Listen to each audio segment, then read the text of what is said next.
Daud melarikan diri dari Raja Saul. Ketika keluarganya mendengar tentang hal itu, mereka datang mendampinginya.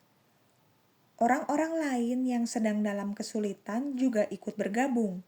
Sekitar 400 orang ikut bersama Daud. Daud menjadi komandan mereka. Suatu hari, Daud mendengar bahwa orang Filistin datang untuk memerangi salah satu kota di Israel. Daud bertanya kepada Tuhan, "Haruskah aku pergi menyerang orang-orang Filistin itu?" Sungguh baik untuk menanyakan Tuhan mengenai kehendaknya. Itulah yang dapat kita lakukan juga dalam hidup kita. Tuhan menjawab Daud, "Pergilah, serang musuh-musuh itu." Tapi orang-orang Daud takut.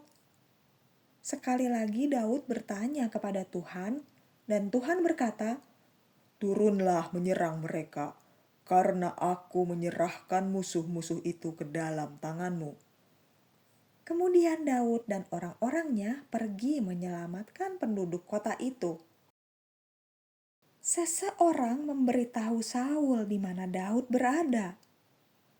Kata Saul, sekarang aku bisa menangkapnya, karena dia terkurung ketika dia berada di kota yang tertutup dengan gerbang dan palang-palang pelindung."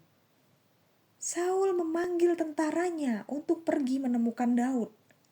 Ketika Daud mendengar tentang rencana ini, dia berdoa lagi. Tuhan memperingatkannya sehingga Daud dan orang-orangnya dapat melarikan diri lagi. Mereka berpindah dari satu tempat ke tempat lain. Hari demi hari, Saul mencari Daud. Tapi Allah tidak menyerahkan Daud ke tangan Saul. Apakah kamu juga meminta perlindungan Tuhan? Dialah pelindungmu. Yonatan tetap menjadi sahabat terbaik Daud. Dia datang mengunjunginya. Itulah persahabatan sejati, bukan? Ketika kamu tidak meninggalkan teman-temanmu saat mereka dalam masalah. Yonatan membantu Daud untuk terus kuat di dalam Tuhan. "Jangan takut," kata Yonatan. "Engkau akan menjadi raja atas Israel. Bahkan ayahku tahu itu." Namun ada juga orang-orang yang tidak baik kepada Daud. Mereka pergi kepada Raja Saul dan memberitahu dia di mana Daud berada, sehingga Saul datang dengan tentaranya.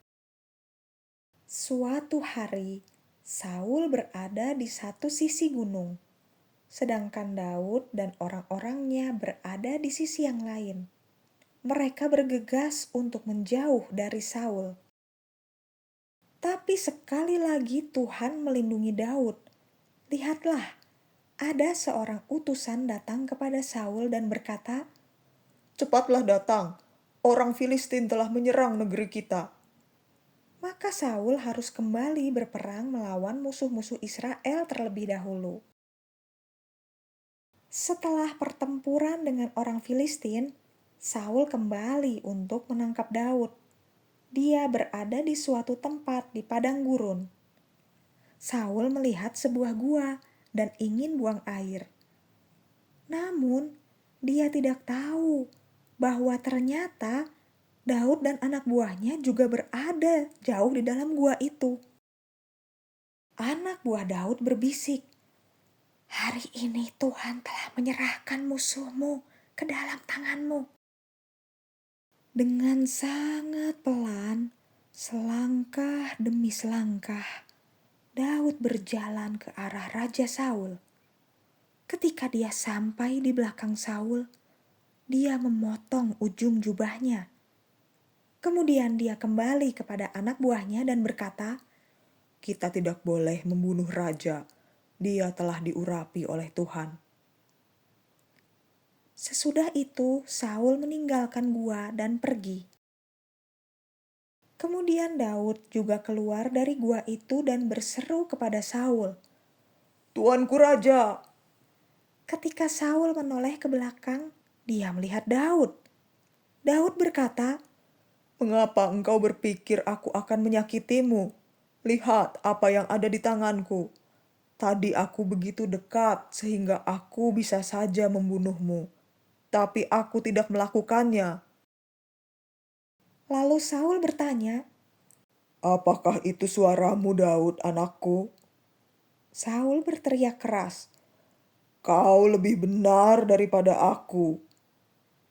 Kau telah memperlakukan aku dengan baik, tapi aku memperlakukanmu dengan buruk. Tidak ada orang yang mau melepaskan musuhnya begitu saja ketika ada kesempatan. Semoga Tuhan membalaskan yang baik kepadamu karena kebaikanmu hari ini. Daud telah menaati Tuhan yang memberitahu kita untuk mengasihi musuh kita. Mengasihi musuh sangatlah sulit, tapi itulah yang Yesus lakukan. Dia menyerahkan nyawanya bagi orang-orang yang sudah berdosa terhadap Dia, dan dengan kekuatan darinya, kita juga bisa mengasihi musuh kita. Kamu melihat bagaimana Daud melakukannya. Raja Saul berkata, Aku tahu Tuhan akan menjadikanmu raja di Israel, tapi tolong berjanjilah kepadaku bahwa engkau tidak akan membunuh keluargaku. Daud berjanji, dan Saul pun pulang meninggalkan Daud.